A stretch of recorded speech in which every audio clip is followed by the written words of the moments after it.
Each week this month here in the 9 o'clock hour, we are celebrating Black History Month. We'll be talking with trailblazers and featuring nonprofits and other organizations making a difference in our community. Well, this morning we're so happy to be joined by Reverend Jemonde Taylor of St. Ambrose Episcopal Church here in Raleigh. He was the keynote speaker for this year's MLK Interfaith Prayer Breakfast. Welcome to you. Thank you so much.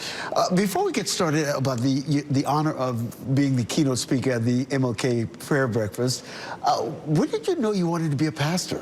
I remember being 7 years old and a high school senior saying, Jemonde, you will be a minister one day. It scared the daylights out of me. My first thought was, I don't want to be a minister. Ministers have bad kids. I want to be a father with good kids. I don't want to be a minister. It's amazing how the 7-year-old mind works, but that was my first thought at 7. My goodness. And in that journey, when you realized, I am going to be a minister, what was that mindset like? I didn't act on it until after I'd gone to graduate school and worked as an engineer. I was actually working in industry that I seriously took the call. It was those people around me who affirmed that call I had at 7, that they said, Jemonde, we think that God is calling you to the ministry. And so I acted on that and then charted a different course from mechanical engineer to minister. And here you are today. Here I am. You got the call to be the keynote speaker at the 46th annual MLK Interfaith Prayer Breakfast. What was that moment like for you? It was surreal. In my introduction, they played a clip of 39 years earlier, where I was 9 years old reciting I Have a Dream at that same event in 1987. Reverend Taylor, was that you? That was January 19th, 1987. I just turned 9. Goodness. So to be back January 19th, 2026, same day, 39 years later, was surreal and phenomenal. Because as we go through the preparing for the Interfaith Prayer Breakfast, we look at old videos, and I came across that and I thought, oh, that's interesting. And then I realized, oh my goodness, that's our current keynote speaker. What was your message that morning? My topic was the rebirth of a nation.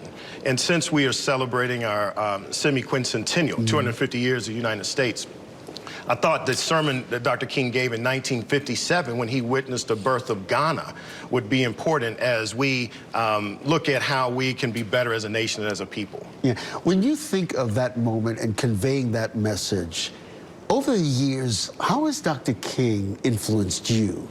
Tremendous influence. I think we tend to box in Dr. King around I Have a Dream, and he was much more prolific than that. And I think Dr. King's book, 1968, published right before he was assassinated, on where do we go from here? Community or chaos can lead us. He was calling us to be people of community, but we've chosen to be a people of chaos. And speaking of being in the community, St. Ambrose Episcopal Church, several ministries, how meaningful is it that your church continues to make a difference in our community?